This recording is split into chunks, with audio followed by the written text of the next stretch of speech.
por aqui mais um pouquinho, né? Agora a gente já passou as avaliações da unidade 2, tanto a geral quanto a de recuperação, né? Já. E agora a gente consegue continuar, né, nosso caminho, nossa caminhada aí pela unidade 3, que a gente estava trabalhando as progressões geométricas. Isso, e vamos continuar, tá? Por Tava enquanto, faltando um detalhezinho, não tava? umas aplicações. E aí, ó, depois que nós aplicarmos a nossa função, a nossa progressão geométrica, aí vocês podem se preparar, porque vai ser uma viagem em vários conteúdos, e conteúdos muito bons. É geometria, é Tales, é Pitágoras, é um monte de coisa, matemática financeira. Isso, estatística. Um monte de coisa boa. Só coisa boa, só coisa boa.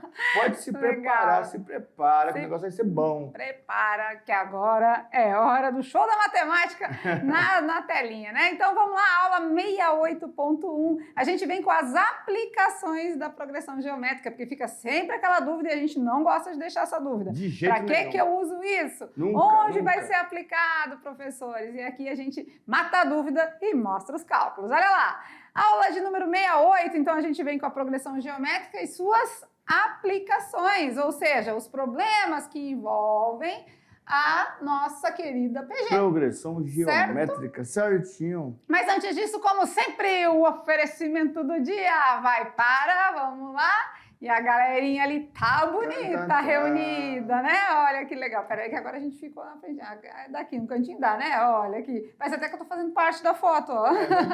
Eu vou abaixar aqui então, pra ficar junto com eles aqui, ó. Fica junto com os meninos aí, ó. E eu fico aqui junto com as meninas, pronto, estamos já fazendo parte da foto. Que legal, né?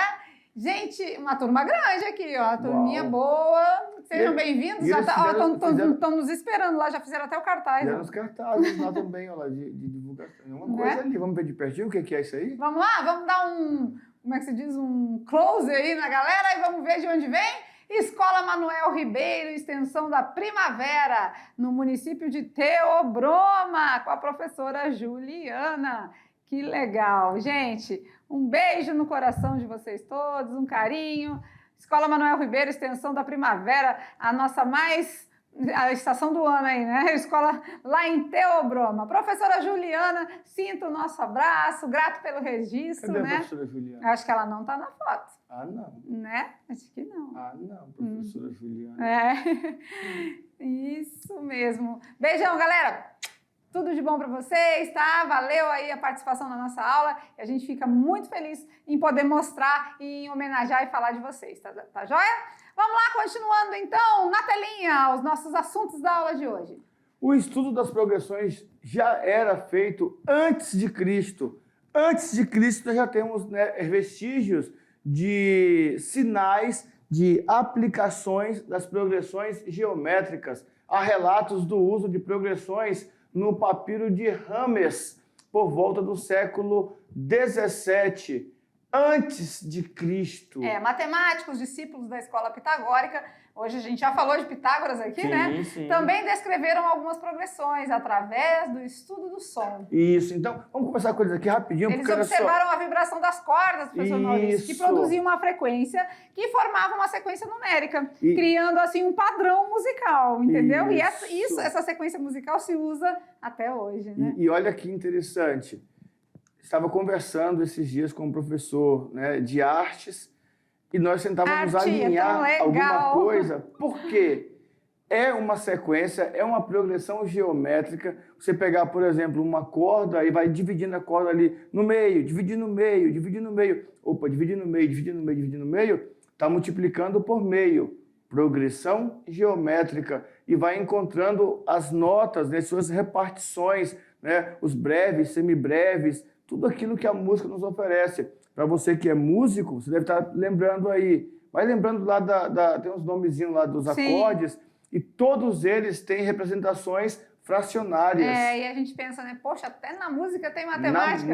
Olha que legal, né? Então essa frequência, essa sequência numérica que formava são escalas musicais, né? Essas vibrações formam uma escala musical que com certeza quem estuda de música sabe que a matemática está inserida também nesse processo. Vamos lá dar uma olhadinha mais de perto como isso funciona? Então observe essa escala musical. Aqui a gente tem o Fá, Dó, Sol, Ré, Lá, Mi, Si. Aí a gente tem aqui já algo começando a ficar similar, né? A familiar, né? Por exemplo, primeira oitava, ó, já estamos falando de ordinais aqui, né? Segunda oitava, terceira oitava, né? E aqui vocês podem observar que a gente tem as frações. Olha que legal. Que são representações de uma progressão geométrica, onde o primeiro termo é 1. E a razão? Razão é 2/3. Ah, então tá sempre multiplicando por 2/3 aqui? Isso. 1 vezes 2/3. 2/3. 2/3. 2/3 vezes 2/3. 4/9. De cima com de cima e o de baixo com de baixo. 2 vezes 2, 4. 3 vezes 3, 9. Vezes 2/3. O de cima com de cima, 2 vezes 4. 8. E o de baixo com de baixo, 3 vezes 9. 27. Isso aí. E assim a gente vai construindo essa escala musical de razão 2/3. É uma PG. Perfeito, é uma PG. Perfeito. Top, né? Divisão Olha aí, proporcional das figuras musicais. E aqui, para quem entende de música, né, não é o nosso caso, aqui pelo menos não o meu, mas a gente tem algumas escalas aí, distribuições, né? A chamada de semibreve, mínima, semimínima, colcheia, semicolcheia e fusa. Então, essas aqui também são representações de uma PG de razão 2. E dentro da semibreve, nós temos lá ó, o 2, o 4, o 8, que é uma progressão geométrica, onde o primeiro termo é 2, e nós temos ali, não é, o caso da mínima, sendo multiplicada sempre por 2, por 2, por 2. É, a razão 2, né? Em todas elas aqui, a razão é 2.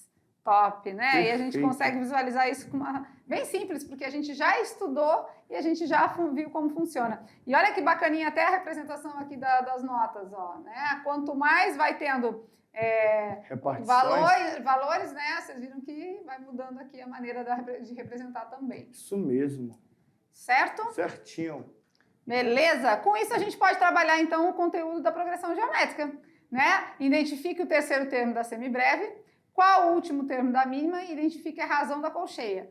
Olha lá, para responder essas atividades, basta analisar a divisão proporcional anterior. Vamos lá. Identifique o terceiro termo da semibreve. Vamos lá, semibreve. Terceiro termo. 8. Então, esse aqui é o A3. Isso. Deixa eu dar uma limpadinha aqui.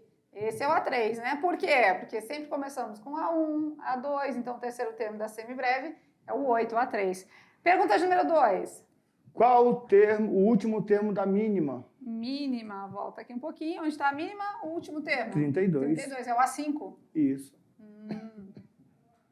E identifique a razão da colcheia. Todos têm razão 2, né? A gente já viu, né? Razão 2, porque está multiplicando por 2. A cada passo multiplica por 2. Certo? Certinho. Legal, né? Então, a gente analisando a divisão proporcional anterior, a gente consegue aí responder essas perguntas e que vocês viram a aplicação da progressão geométrica na escala musical. Perfeito. Gostei, adorei. Não entendo muito de música, né? Mas gostei da ideia matemática da coisa. Isso. E isso aqui é legal porque eu ajudei uma vez o professor Bira lá na escola com um projeto. O que ele fazia? Olha que interessante para quem é músico. Ele pegava uma barra de ferro e ele dava uma pancada na barra de ferro e escutava a nota que aquela barra de ferro, né, produzia.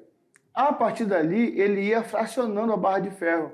Aí ele segurava ali na metade, falava, aqui está na metade. Então, aqui, quando eu bater, vai sair essa nota. Então, quer dizer, ele descobre qual é a nota principal, que no caso aqui nós estamos escrevendo qual que é dessas aqui, se é a semibreve, se é a mínima, se é a semimínima. Então, ele joga esses detalhes lá junto com a nota musical. Isso é mais para o músico mesmo, o músico entende disso. E a partir daí ele vai dividindo a barra de ferro em pedaços e nesse vai batendo. Agora, quem estuda a faculdade de música mesmo, com certeza estuda matemática. Com certeza. Né? Não adianta, não tem pra onde correr. E essa aula é de pura aplicações. Já começamos com isso, né? Já começamos aplicando nas escalas musicais, mas aqui a gente vai mostrar, então, durante a aula, os problemas que envolvem a progressão geométrica. Para não ficar aquela duvidazinha, né? Lá vem eles com essa história, com esse negócio de aplicação. Lá vem eles. Já chegamos, já chegamos aplicando. Não querem ficar com aquela pulga atrás da orelha, né? De onde é que esse assunto é aplicado. Então, aqui a gente traz essa ideia todinha aí de aplicação, de resolução de problemas, aplicando a progressão geométrica, tá? Vamos lá? Vamos começar assim na estatística. Olha lá. Na estatística, variação percentual entre barras consecutivas. Olha aqui nós temos a evolução da tarifa de ônibus, não é? Na cidade do Rio de Janeiro, de 94 a 2010. Eita! Em 94 era 35 centavos a passagem de ônibus lá. Em 96 foi para 55.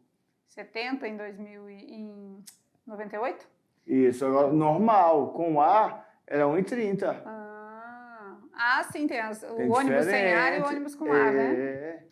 Em 2000, sem ar. Em 94 nem existia o com ar, só existia o ônibus sem ar. Em 96 também. A inserção do ônibus com ar-condicionado no mercado, a gente visualiza ali que é a partir de 98. Então, olha que legal, né? A gente conseguir visualizar tudo isso com um gráfico, né? Um gráfico de barras aí. Isso. Barras verticais. Certo? Perfeito. E essa variação percentual, se a gente fosse estudar aqui a porcentagem de crescimento, de evolução dessa tarifa, né, tarifária dos ônibus, a gente ia chegar aos resultados aí próximos a uma progressão geométrica. É porque tem um aumento percentual, né? Se é percentual, trabalha com porcentagem, então porcentagem, o crescimento de forma financeira, no juro composto. Isso mesmo. Vamos lá, mais para frente, então? Mais um pouquinho, agora falando comercialmente, né? Olha que bacana. Simulação do tamanho da fotografia em uma loja. Então, por exemplo, a gente pode ter a mesma altura na foto, né? 20 por 50, aí depois 20 por 100, 20 por 200. Então, aqui está aumentando de maneira progressiva, né? Ou seja, a altura é a mesma, mas a largura, o que vai mostrar de imagem, pode ser relativamente mudado. Beleza, então, mais um exemplo? Vamos lá? Mais um exemplo, vamos lá. Então, agora vamos falar do esquema de negócios em rede, as famosas pirâmides de negócios, né? Isso, aí essa daqui tem que ter muito cuidado. Nós vamos falar de uma aqui interessante, né, que são dicas para vocês. Mas olha só, quando falamos em esquemas de pirâmides, em negócios de pirâmides, vocês precisam ter muito cuidado. Olha o que acontece. Porque uma pessoa começa, né? A ideia, a intenção e tudo, né? E aí isso vai se replicando. Só que aí aquela primeira pessoa ela vai ganhando com o que os outros estão fazendo, né? Na verdade é para ser assim. No esquema de pirâmide, né? Não é bem assim que funciona, mas era para ser assim. O que a gente pode mostrar para vocês hoje?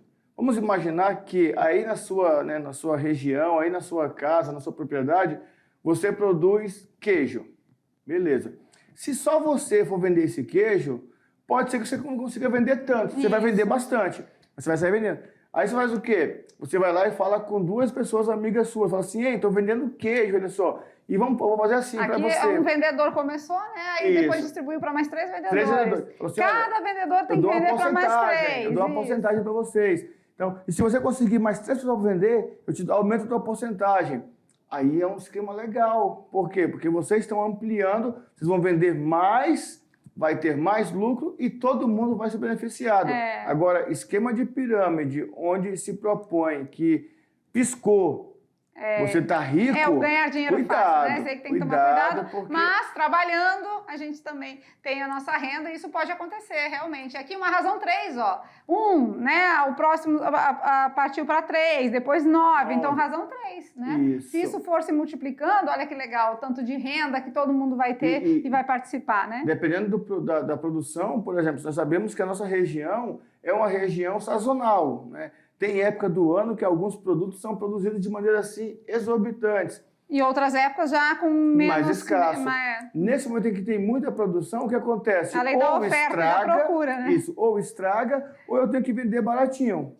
Então, se eu conseguir alguém para me ajudar a repartir e vender, né, pela região, pode ser que eu consiga pegar um preço melhor do que passando para um terceiro num preço mais baratinho. Isso mesmo. Mais um exemplo, vamos lá aqui, eventos em parques, né? Planejamento de pessoas em um local. A gente fez um exemplo na aula anterior, não fez? Sim. Olha lá, de repente a gente tem um evento num parque, começou com uma pessoa chegando, aí depois, né? Aqui há uma expectativa em anos, né? Mas a gente pode falar de momentos, em hora, cada hora, né? Depois em 5 pessoas, depois 125, aqui 3.125, aí 625 primeiro, né? E aí vai indo, olha ali, uma estimativa ali que tem uma progressão de razão 5, vamos dizer. E esse planejamento aqui é interessante porque, tá, professor, mas aí eu vou me planejar para receber um monte de pessoa no evento, para quê? Porque aí tudo isso aqui requer planejamento. Nós temos leis no estado, por exemplo, que garante que uma festa no local para até 20 pessoas, Pode fazer naturalmente. Passou de não sei quantas pessoas, tem que ter pelo menos um guarda civil, tem que ter pelo menos um guarda-costas. Se for envolver piscina, tem que ter bombeiro. Se tiver piscina, tem que ter bombeiro, guarda-costas, salva-vidas. Orientação, né? Então, por isso que esse planejamento aqui, para quem tem um parque desse tamanho, é importantíssimo. Por exemplo, temos aqui uma montanha-russa. Né? Para isso funcionar, tem que ter tantos funcionários. E para tantos funcionários, eu preciso ter tantas pessoas. E essa sequência aqui mostra uma progressão de razão 5. Razão 5. 1, né? 5, 125. Depois 625. Não, depois... aí tem o 25, né? 525 em 2008, aquele está fora de ordem. Isso, olha ali, 25. Aí depois 125 em 2009. Aí desce em 2010, 625. 3.125 e já em 2012, 15.625. O negócio é rápido. E aqui botou em anos, né? Ou meses. Anos. Aí está em anos. Poderíamos ajustar isso aqui para semanas. Montou o parque, na primeira semana, vamos esperar quantas pessoas. Olha, como está começando, tantas pessoas. Aí depois vai aumentando. E aumenta de acordo com o... Né? Fala. Uma propaganda é a alma do negócio. Vamos lá, mais um exemplo aqui na prática. Agora, na natureza, a gente já viu algumas coisas assim, né? Deixa eu voltar um pouquinho aqui, olha, tá certo nesse lugar. Tá certinho aí, né? Certo. Natureza, então, né? Um crescimento de um aguapé em lagoas poluídas. Olha aí que legal. E sabia que ele serve para amenizar a poluição, né? Ele trabalha como se fosse um purificador da água. Um sugador da poluição, né? Que legal. E acaba tendo um objetivo de limpar a água. E esse crescimento de aguapé pode ser representado, assim como aquela divisão de bactérias, né? Aquele crescimento de bactérias também, da mesma forma, né? Perfeito. Duplicando a cada tempo, entendeu? Isso, certo determinado tempo vai duplicando. E é legal porque aqui nós temos aquele café colonial, você foi lá aquela vez, né? E lá a moça falou que assim, é muito rápido o crescimento deles. É verdade. Eles se propagam de maneira muito rápida. Tanto é que se não estiver cuidando direitinho, daqui a pouco eles cobrem toda a superfície da água. Aqui mesmo está quase coberta, né? E corta a oxigenação. Para se tiver peixinho aqui, vai prejudicar os peixes. Né? Por isso que tudo tem que ter equilíbrio, né? Purifica a água, mas aí prejudica o peixe. Então tem que ter esse equilíbrio, né? Em todos os lugares, né? Então a gente vê isso, né? Biologicamente a gente vê. Biologicamente a gente também vê que a nossa natureza e tudo tem que estar de maneira equilibrada. Perfeito. Né? Tudo isso a gente está mostrando, são aplicações, são situações que envolvem a progressão geométrica, por mais incrível que pareça. Vamos lá, mais exemplos, que aqui a gente não deixa por menos. Na economia, bora ver. Calcular os tipos de juros, investimentos, né? A gente já viu que juro composto, o juro simples é do tipo progressão aritmética. O juro composto do tipo progressão geométrica, porque o juro simples, ele cresce de maneira linear. Juro simples, tá? Juro simples. A gente vai ver ainda nessa unidade. O juro composto, ele cresce de maneira exponencial. Então, um crescimento bem mais rápido, e isso acontece, a gente vai ver na prática aí, dentro dessa unidade, aí nas aulas que vem pela frente. Tá certo? Beleza, certinho. Muito bom, muito bom, muito bom. Joinha? Mais exemplos? Fractais. Olha aí, o que são os fractais, professor Maurício? Explica para a galera. Olha aí que legal. São essas divisões nos triângulos, né? Nós temos ali um triângulozinho na primeira figura, tá vendo? Traçou uma... Na verdade, uma pontinha de estrela, né? Uma ponta de estrela, né? E aí ele vai construindo ramificações nessas pontas. Em cada ponta ele faz uma ramificação. E vai ficando uma imagem muito bonita, né? Muito top a imagem. Olha que legal. Os fractais, então. Fractal conhecido como curva de Koch. Ela é conhecida na física também. E você vai ver que é uma evolução aí em formato de progressão geométrica também. Beleza. Mas jogo de xadrez. Eita, aí não. Será que tem jogo de xadrez na progressão geométrica? Olha lá. Ligado à potenciação de base 2, né? As casas do tabuleiro de xadrez são 8x8, né? 8x8. Então, a gente tem aqui 8 vezes 8, 64, né? 64 casas no tabuleiro de xadrez. E aí, a história do xadrez, vocês conhecem a história do xadrez? A gente tinha até um videozinho antigamente, né, que a gente passava aqui sobre a história do xadrez, que tem a ver com a potenciação de base 2 e também com a potenciação, e também nisso envolve a função exponencial, também de base 2, e também a progressão geométrica, né? Era um sábio que estava entediado, né, no seu castelo, no seu reinado, entediado, que ele não tinha nada para fazer, nada que vinha animava ele. Um dia chegou um determinado súdito lá e disse para ele, eu tenho um jogo para te apresentar. E mostrou o jogo de xadrez, o tabuleiro.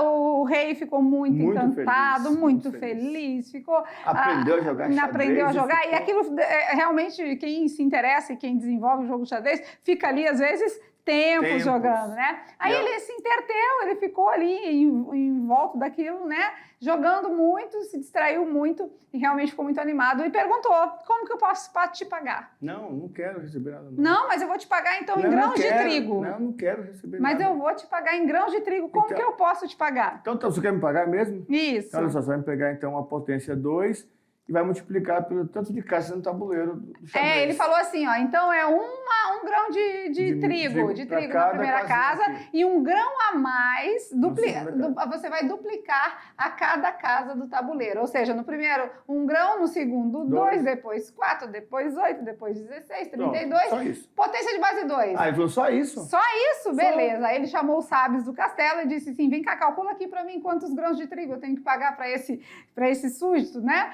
Gente do céu, o número é gigantesco. Ou seja, não cabia dentro do castelo. Se ele vendesse o castelo todo, não ia ter grão. Não ia ter grão de trigo para pagar. Então, assim, muito esperto ele, Foi uma forma de não receber, porque assim, é legal, porque quando a pessoa sabe jogar o xadrez, ou quando a pessoa tem domínio com a música, com qualquer outra, né, arte assim que envolve o saber artístico, o saber desse conhecimento mágico, eu admiro demais legal, pessoas que jogam xadrez. E eles não gostam de cobrar para ensinar, eles gostam de ensinar. Você quer aprender, senta aqui. Só que é assim também. Todo mundo joga quando xadrez, cobra... É meio sistemático. Em grão de trigo. Né? E ele cobrou sabendo já que o rei não ia poder pagar. É verdade. Né? E interessante é que a gente consegue aplicar isso na potenciação, na função exponencial e agora na progressão geométrica. Que estão todas interligadas, todas estão amarradas numa coisa só. Certinho? Certo. Mais exemplo. Vamos lá na geometria. Vamos ver o que tem para nós aqui. Então, um chão de mármore, olha aí que legal, né? A gente vê muitos mosaicos, né, nas paredes, a gente vê cerâmicas no chão, que tem alguns formatos, né? A gente pode observar aqui que cada retângulo está sendo cada quadrado está sendo o dobro do anterior, né? Onde a gente percebe que o vértice de um já é o meio do lado do outro, né? Metade, perfeito. Isso, aí o vértice desse é metade desse lado, o vértice desse é metade desse lado, o vértice desse é metade desse lado.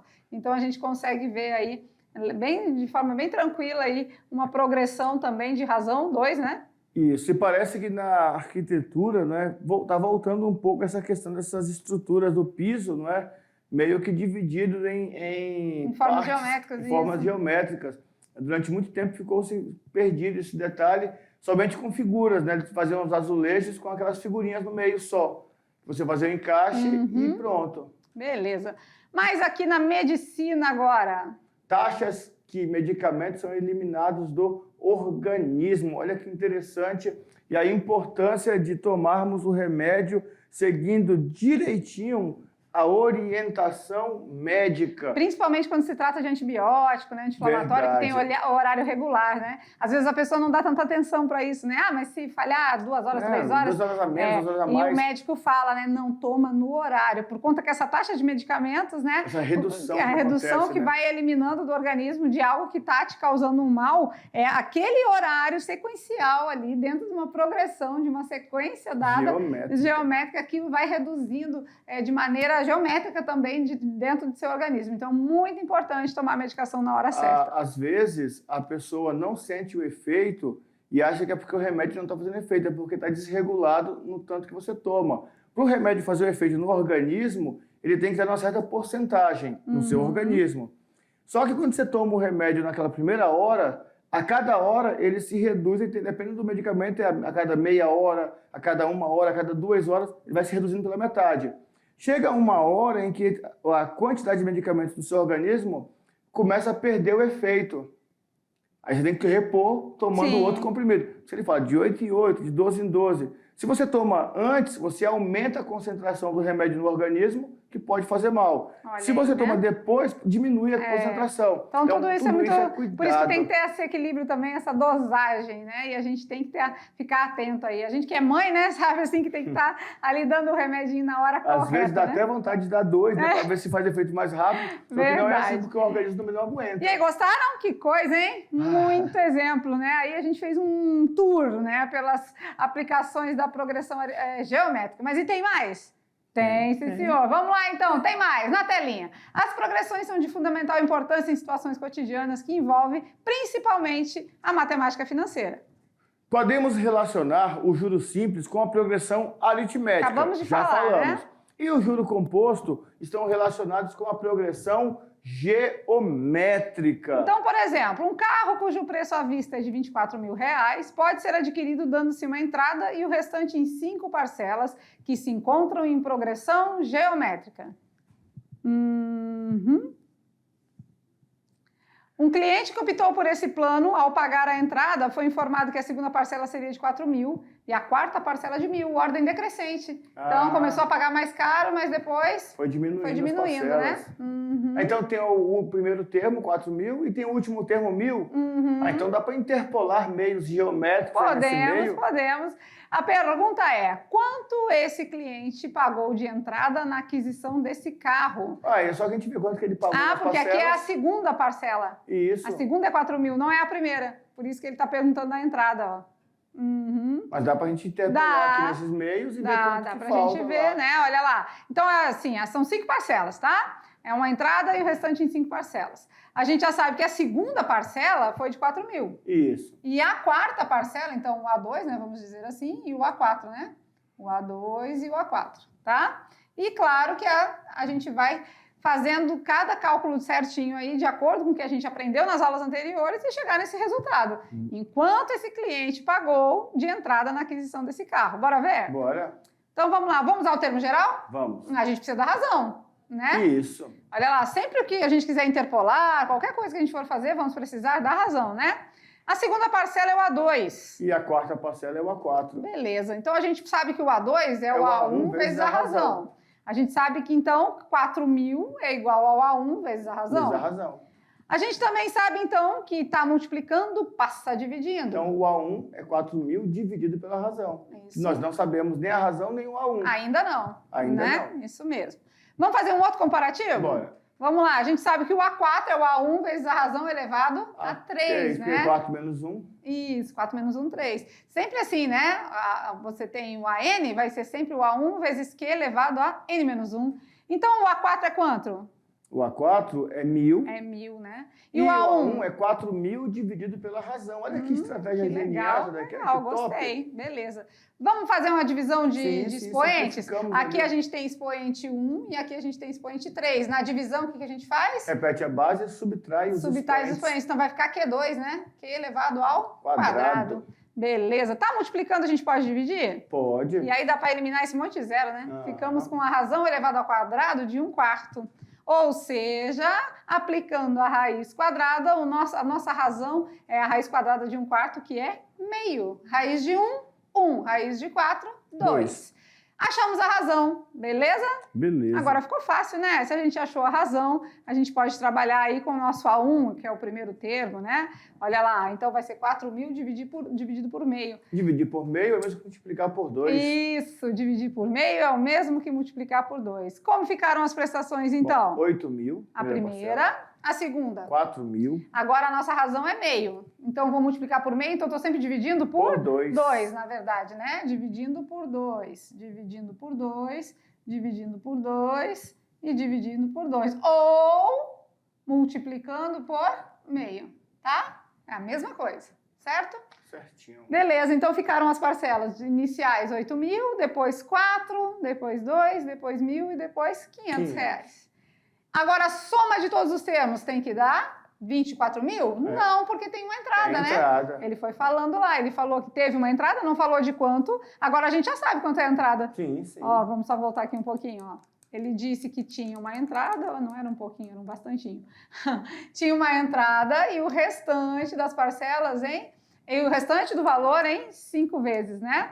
Com isso, a gente chegou à conclusão, então, qual a somatória que a gente tem aqui?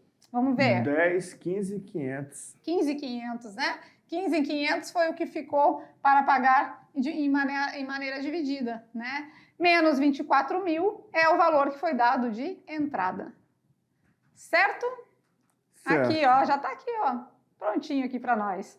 Somar total das prestações, 15.500, né? A entrada do valor do carro menos o total das prestações, 8.500 foi o valor da entrada. Não era isso que estava pedindo, né? Eu estava pedindo o valor da primeira parcela, R$8.000. Mas a gente pode sempre fazer a mais, certo? Perfeito. Mais um exemplo agora para a gente finalizar com chave de ouro nossa aulinha de aplicações, que está muito top. Você decide montar um negócio em rede. Então, de início, convence 3 pessoas a comprar um produto de sua empresa. Cada uma dessas pessoas, por mês, deve vender 3 desses produtos. Cada pessoa que comprou do seu comprador deve, no mesmo período de tempo, vender 3 produtos. E então assim, parece aquele negócio em rede, né? Sucessivamente, isso. Então a gente pode dizer que a razão é 3? Razão é 3. Razão é 3. A pergunta é, seguindo essa proporção de vendas desse produto, após 10 meses, quantas pessoas terão nessa rede de negócios? Vamos ver? Após 10 meses. Quantas pessoas, então, ele quer? Soma dos termos? Soma dos termos. A gente pode fazer manual, a gente pode fazer pela soma dos soma dos termos, né? A gente decide aí. Quem é o nosso A1? É uma pessoa? O A1 é uma pessoa, que é quem está vendendo, né? Isso. Vendeu quem é o nosso N? O N é 10. 10 meses, né? Quem é a nossa razão? A gente já viu. Razão é 3. Isso. E eu vou querer o meu S, 10. É isso aqui que eu estou querendo, né? Preciso do A10? Não, né? Na soma dos termos a gente não há necessidade, né? Vamos lá, S10, Sn é igual. Vamos colocar a primeira equação. Como que é mesmo? Sn é igual a 1 vezes, abre parênteses, Q elevado a N. A N menos 1 grande. E aqui Q menos 1, né? Isso. Q menos 1. Vamos lá, então. Vamos substituir? Nós vamos calcular o S10. Quem é o A1? O A1 é 1. Quem é o Q? 3. O Q é 3. Elevado a 10 menos 1. Sobre Q menos 1, que é 3 menos 1, certo? Certo. O meu S10 vai ser igual. Esse 1 da multiplicação não altera, né? 3 elevado a 10 menos 1 dividido por 2. 3 elevado a 10. 59.049. 59.049 menos 1 dividido tudo por 2, né? 59.049 menos 1. 59.048, né? Isso. 59.048. Dividido por 2. Dividido por 2 vai dar quanto? 29.524. 29.524. Essa é a soma dos 10 termos, então, aí. Ou seja, é a quantidade de pessoas que vai ter nessa rede de negócio após os 10 meses. Isso. Se você fizer aqui o A1 vezes 3, vezes 3, vezes 3 e somar tudo, tem que dar o mesmo resultado. Certo? Certo. Ah, eu gostei dessa. E isso daquele processo, né? Que o produto é tão bom, ou é tão acessível que você consegue bombou, né? Na rede de negócios aí, porque quando é bom, vai fazendo. Ainda mais quando é comida, quando é uma coisa assim de doces, de coisa. Vai e vai. Isso mesmo, né? Às vezes começa com uma sacolinha, né? Com 2 ou 3 bolinho, empadão, né? Traz ali 2 ou 3, aí daqui a pouco traz 5, aí dá 10, daqui a pouco já tem 2 sacolas, né? Daqui a pouco, quando não traz, o pessoal liga aí, tu não vai trazer, não vai trazer, e assim começa, né? Os bolos de pote, teve uma época que era tanta repercussão do bolo de pote. Todos os alunos. Isso mesmo. Aí passou o tempo do brownie. O bolo de pote foi pro brownie. Agora tá a febre aqui, é empada e os bolinhos recheados. Já deu até fome, ó. Vamos de Brincando com os Números para finalizar a nossa aula? Olha lá, no Brincando com os Números de hoje a pergunta é uma charada. Há 2 patos na frente de um pato. 2 patos atrás de um pato. E um pato no meio. Quantos patos tem? Um monte. 3 patos. Uma pataiada só. 5 patos. 6 patos, 7 ou patos. 7 patos. Matemática genial. Há 2 patos na frente de um pato. 2 na frente de um. 2 atrás de um. 2 atrás. 2 e mais um 2. pato no meio. Então, Ai, letra B, né? 5, com certeza. Não sei nem para que essa pergunta aqui. Se tá óbvio, né? Um pato, 2 na frente, 2 atrás e um no meio. Marca aí. Já a gente não vai nem vai voltar aqui com essa resposta. Brincadeira, a charada é para vocês. Fiquem atentos aos detalhes, tá bom? Agora a gente fica por aqui, mas já a gente vem com revisão e tudo mais. Até lá!